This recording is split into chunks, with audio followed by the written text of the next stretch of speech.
Hello and welcome to Season 2 of the Road End podcast. Each episode we will speak to a new guest, get to know them and hear their stories about Liverpool Football Club. Hi everyone and welcome to Season 2 of the Road End podcast. Today I am joined by Joe Symes. Joe is a podcaster, writer and also the head of media for Bootle FC. First of all, mate, thanks for joining. How are you? Yeah, I'm alright. Nice one. Thanks for having me on. So I want to start with a bit of a different subject than we talk about. So obviously our podcast is pretty much Liverpool and getting to know the guests and things like that. So you're autistic? Yeah. Okay, so when was this diagnosed for you? So it was actually I think it was about 5 when I got fully diagnosed with it. It was like early signs in school, really. I was quiet. I'd sort of sit in the corner with no one to talk to. I was very shy. And where like people started noticing it on the future, my mum and me teacher at the time when I was in reception, they knew straight away that something was up, whether it was like anxiety or whatever it was anyway. So it did turn out to be the autism because they used to speak to absolutely anyone. It's nothing to do with like anything to do with like learning difficulties. It's just me plainly like being very shy and didn't used to talk to anyone. So she got it diagnosed quite early, really. Just knew signs straight away and come back within 12 months. I was autistic and I was only 5 at the time, to be honest. Wow. So diagnosed at young. So now, obviously, more down the line of people get diagnosed at like an older age, but no, I was only 5, to be honest. Talk to me about your case of autism then, because I know that it's different on many levels for different people, really. So Yeah, I think there's spectrums on it, but I'm not really sure what mine's more due to communication wise, like maintaining a bit of eye contact, like from sitting with someone for 5 minutes, I couldn't sit and look at them for 5 minutes, sort of thing. I sort of like zone out and look somewhere else.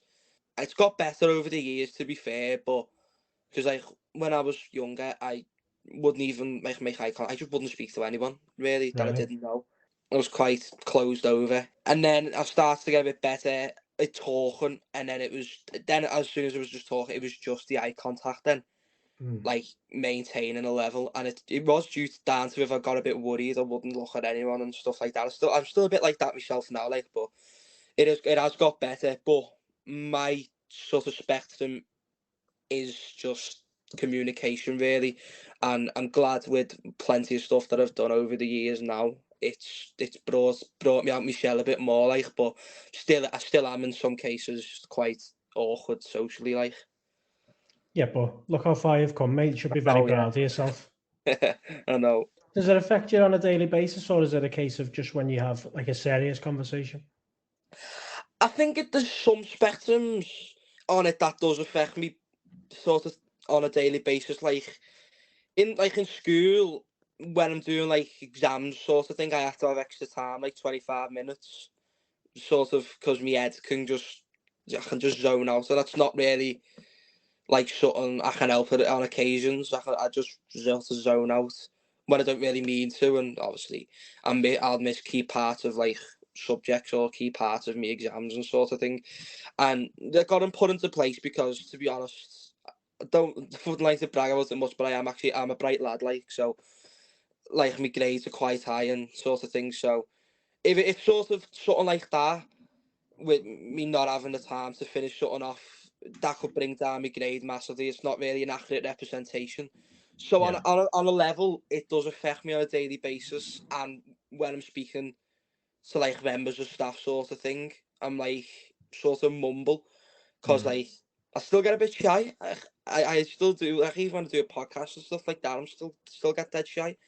Like speaking to people, where like if I do something like I go back to an event I done a while ago when I interviewed Paddy the Baddy, and people said it was like it was normal to have nerves, Yeah.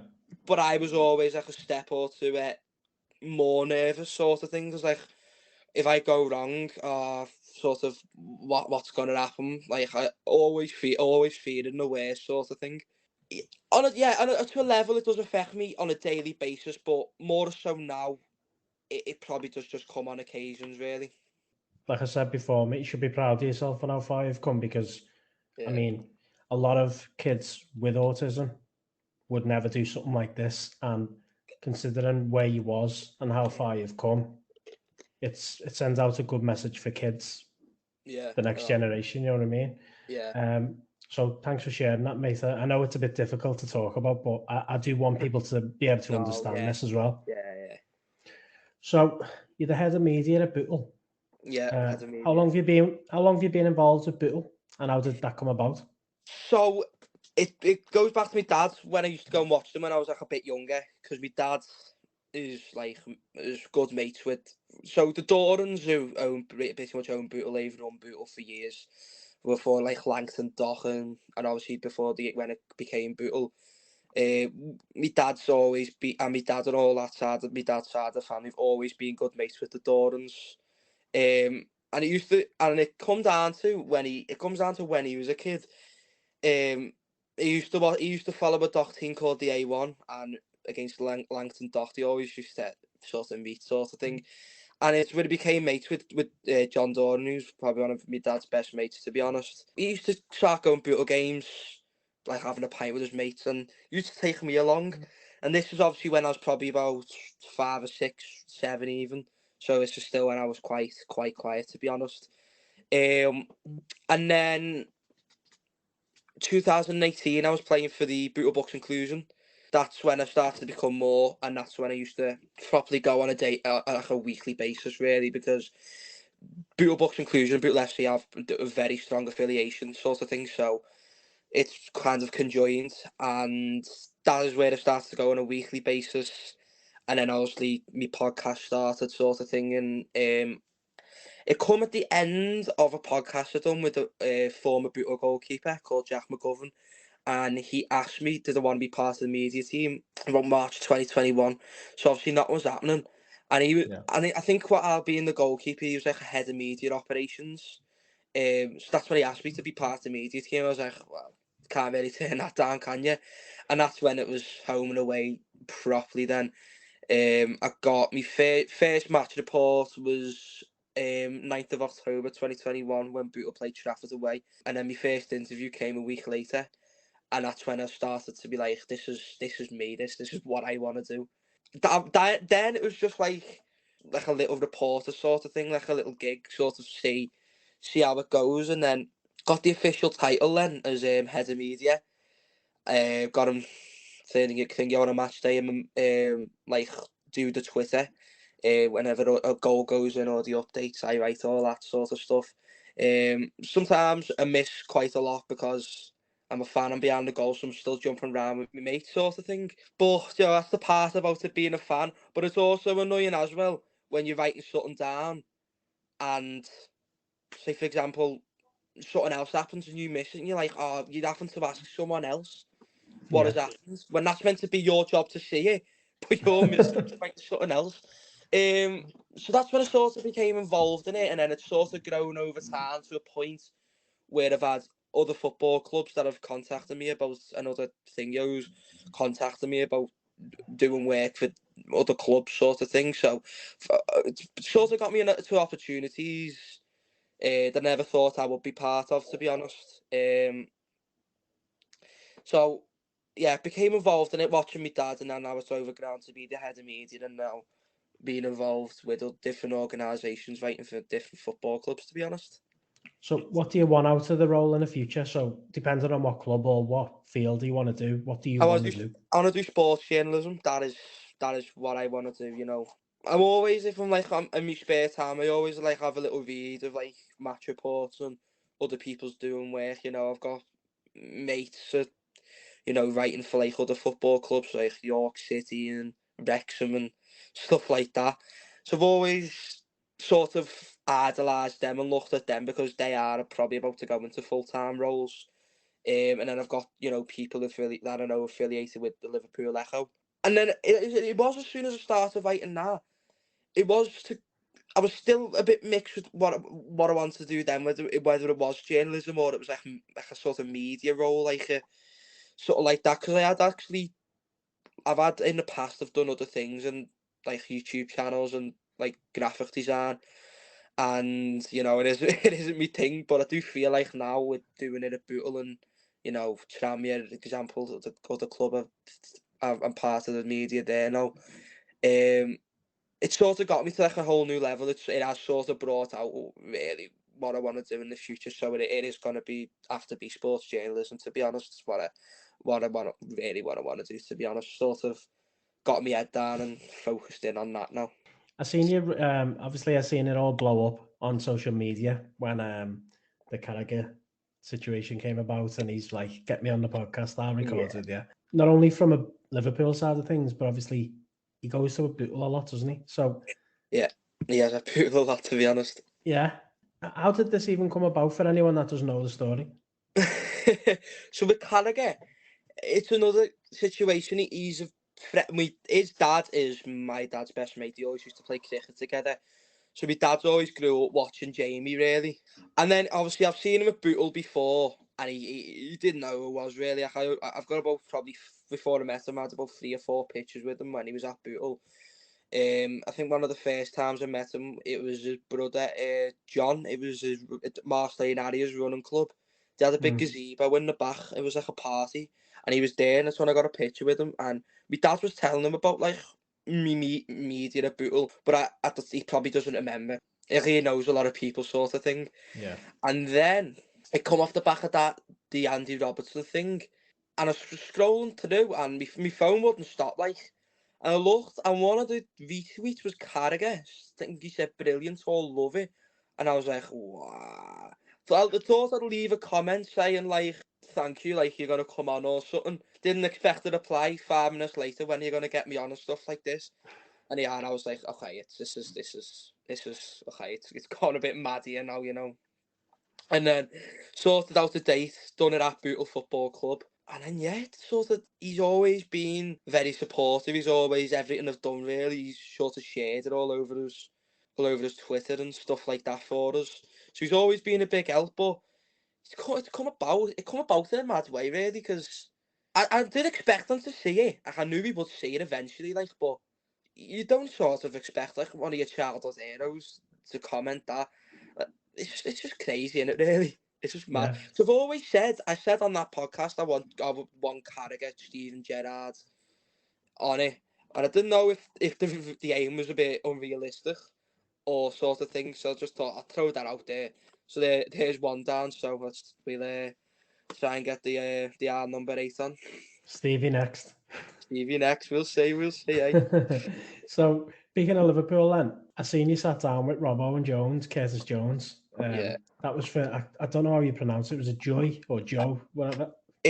Joy Baby, I think that's what it was, Joy yeah. Baby. The gift from them was podcasting equipment, so did you invest well?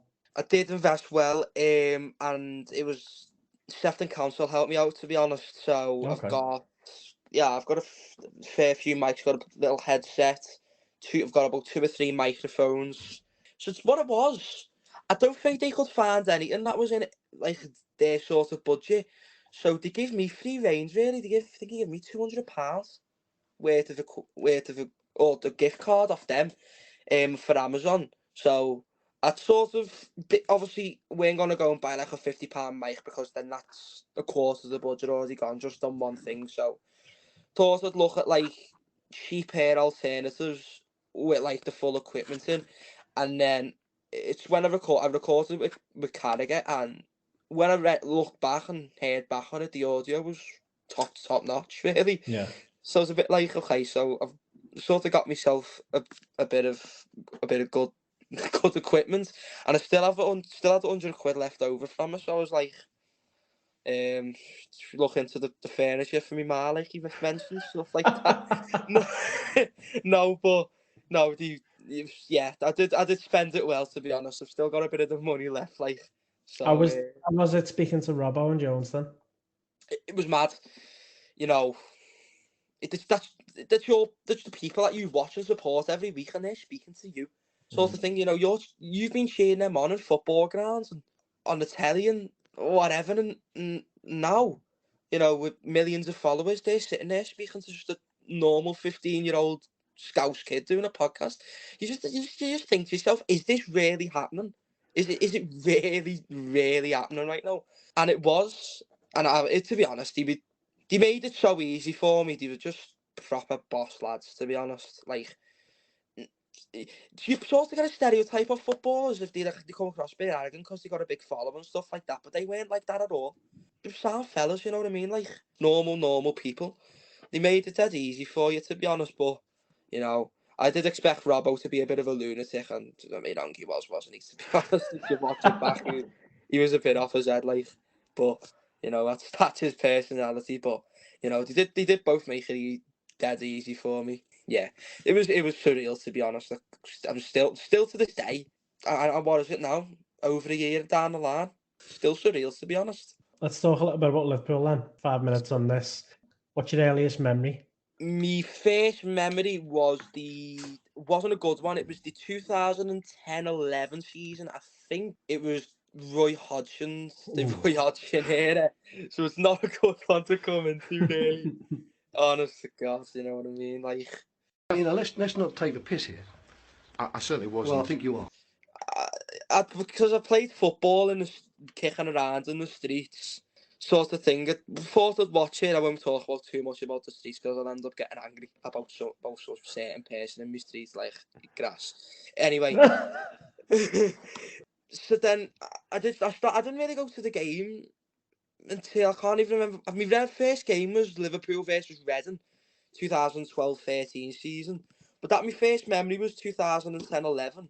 And I think the first game I watched was when we got beat 3-1 away at Blackburn, and Jason Roberts absolutely tortured us. Like, just this big gangly striker. And, you know, this team weren't good either. I remember Christian Poulsen. It's like, oh my God. But, you know, that was my earliest memory of it. Was that Blackburn game when Jason Roberts teared our defence, cut us to shreds. So it weren't a fine memory, to be honest. But my dad kept me in check. So I was like, am I really gonna have to watch this? Am I really watching this? But my dad kept me in check, you know. And luckily it's got better down the line. Won a couple of trophies with, you know, best manager. The best manager in my lifetime. I probably will be for a while, to be honest. But yeah, not good first memories, like. Yeah, but the good thing is you've got them memories now. So when you take the bad memories and you see what we're doing now, you can sort of even it out, can't you? Because obviously, yeah. I mean, this season's been difficult to watch at times, but it has just been. When people are comparing it to the Roy Hodgson era, mate.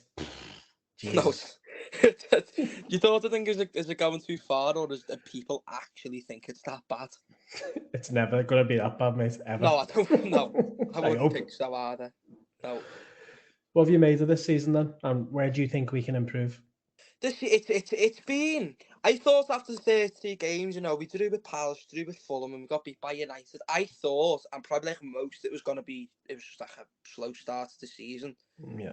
And then we go and beat Bournemouth by 9-0, and you're like, okay, this is back sort of normality's struck again.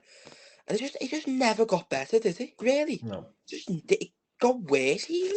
You know, losing Virgil van Dijk, losing his Anfield sort of run, and then, you know, getting knocked out of cups early, being in like we were like 10th or 11th at one point because of how bad we were. It's not. It's just it's giving me 2021 vibes in that COVID season. Like, we still had a reasonable squad out. Obviously, you know, we had injuries then and we have injuries now, but we still had a squad where I think we could have competed, but we just haven't, have we? It's like, I still think we're in overload after the intensity of last season. Like, last season was intense. And I still think that some players, I know, even Van Dijk's come out and said recently that he's played that much, he's not really recovered from that injury, and, you know, playing games, like, I'm playing how many games have we played last season? 60. And he's just come back from one of the longest and hardest to recover from. It's not easy, is it? So you've just sort of got them players, you know, faddling about with like the defence. You know, Gomez has got injured when he's come in, and Matip and Kanate, but you sort of find them Kanate and Van Dijk as the best two pairing really. You sort of got the Trent slander again sort of thing. You know, he's not having a bit of he's not on his best run of form. No one's on the best run of form, and then you get to the last few weeks, and then you obviously got the Manchester United game where you've gone on that high, and then you go and lose to Bournemouth a week later. To be honest, where I think we need to improve, you know what? The only really thing you can think of is the midfield that stands out, doesn't it? Because you've got age, everyone's aging really. There's a lot of injuries. You know, with targets that we've had, maybe realistic or unrealistic. You know, Bellingham or we do really need to get someone in that centre of the park. You know, inject some impetus, some urgency into the game, because it's sort of where you've got where you're causing your problems from, because you can't fault the goalkeeper this season. Alisson's been unbelievable. The forward line's starting to gel together as it seems now. You know, the defence maybe have had an extra centre back to cover if obviously needs be, because Kanate is, I mean, as probably not Kanate, Gomez and Matip have both proved to be very injury prone. But then that midfield, I don't really see anybody in that midfield at the minute that is really proper looking out to me and like they stand out. You know, Henderson is a big game player. I've always said we need Henderson for the big games because he always gives you something. You know, James Milner, you know, I think it is a bit past his time now, but you know, what a professional. You know, Naby Keita, you know, it's just very frustrating, isn't he? Really, Thiago, you know, unbelievable passer of the ball. But he's very injury prone, and I do also think he slows the game down a bit too much sometimes. Fabinho, you know, unbelievable saving, but his game's dipped a little bit this season. So I do think someone in that engine room it could actually push us up to a new level. You know, Bellingham. I don't think he'll come if we don't get top four, which that's a very big possibility that we won't. Yeah. You know, because how inconsistent we are. So you've got to look at other options, but that is where we need to improve the midfield.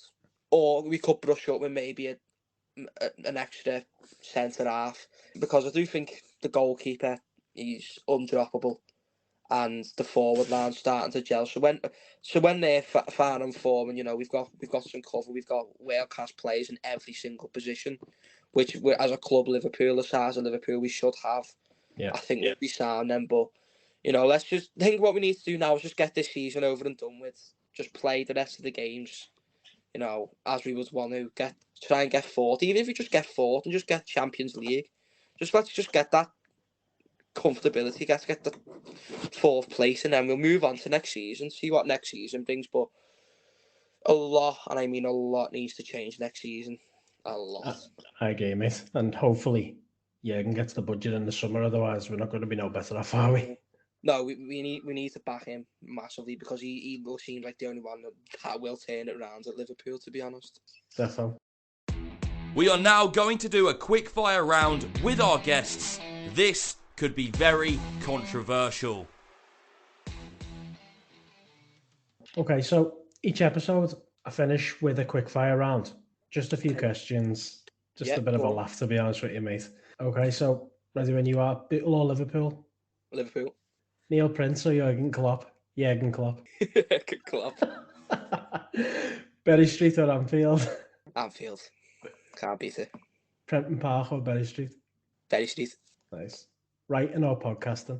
Writing. But I do love the podcasting, but the writing is took off recently, to be fair. Jamie Carragher or Virgil van Dijk? I can't go against Carragher, I can't go against them. Good lad. I knew you'd say that. I can't go against them. If you could be anyone, who would it be? Wow, that's some question that, you know. Go on, I'll give Paul Gorst a little shout on the echo. Boss writer, to be fair. Love to be him. Is that what you want to do? So you want to follow him? Yeah, to be honest. Good. Him, you know, James Pearce, Neil Jones, sort of follow them. Or, you know, Steven Gerrard from kicking the ball at 5 years old into a plastic goal on the street in school. Love that, mate. You know what? It could be anyone, but I'll give Paul Gorst a little shout out. Okay, and I seen Robbo and Jones talked about the chippy, so your favourite meal out the chippy? I said satay. I will be honest, I did say satay out of sort of like first thing that comes to my head. So I'm plain, salt and pepper chicken chips, little side of like curry sauce or something. That I'm very plain. To be fair, I'm with you on that. yeah, I'm not like these big vibrant like shumas or whatever. It's just keep it normal, keep it plain, keep it simple. There's no need to go big, really. I don't think anyway. Good lad. All right, well, that's the end of the pod, so let's call it a pod there, Joe. Nice one. Nice one for coming on, mate. I appreciate it, and I appreciate your honesty at the beginning as well. I'd just like to wish you all the luck with your journalism, mate, and good luck with the future, and hopefully catch you up soon. Yeah, defo, nice one. Thank you very much. It's been boss. I had a laugh, to be fair. Cheers, mate. Thanks to everyone for listening in to today's podcast, and thank you to our amazing guests. Without them, this wouldn't be possible. Don't forget to follow us on social media, twitter.com/The Road End Pod, and on Instagram, Instagram/The Road End Pod.